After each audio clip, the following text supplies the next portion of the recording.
Hi friends, good morning. এখন ঘড়িতে বাজে সকাল 7:30।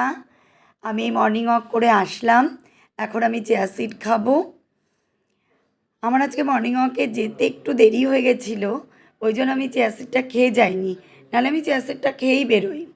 আর জানি না কেন এত মোটা হয়ে যাচ্ছি, খুব টেনশানে আছি মোটা নিয়ে, মানে কি করব কি না করব বুঝতে পারছি না। যাই হোক, আমি এই ব্যালকনিতে বসে বসে এখন চিয়া সিড খাচ্ছি আর ভাবছি কি রান্না করব, কারণ আজকে তো ভেজ ডে, আমাদের আজকে নিরামিষ। দেখা যাক কি রান্না করি। আজকে আর তোমাদের রান্না শেয়ার করব না, শুধু কি রান্না করলাম আমি রান্না কমপ্লিট করে তোমাদেরকে দেখাবো যে আমি আজকে কি রান্না করলাম।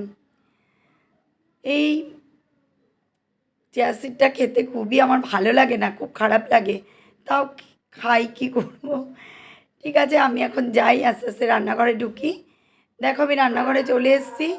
এই আমার ভাত বসানো, কিন্তু আমার তরকারি সব হয়ে গেছে, তরকারি সব কমপ্লিট হয়ে গেছে।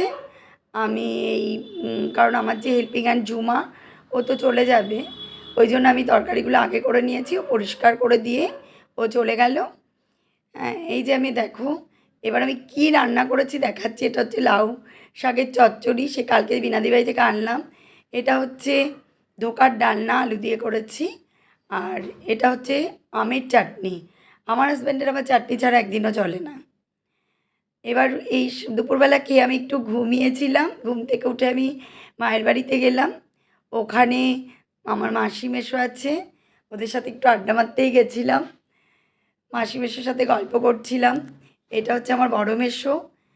মেসো বয়স 80 বছর মেসোর, কিন্তু মেসো এখনও খুব স্মার্ট। আর মেসো এত টাইম মেনটেন করে, মেসো সেগুলোই আমাকে গল্প করে শোনাচ্ছিল। মেসো মিলিটারিতে ছিল।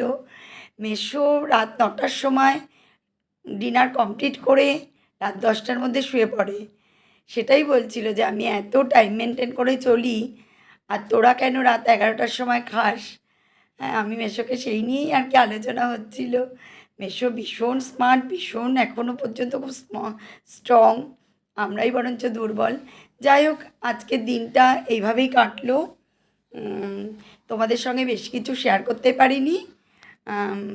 Tata, good night.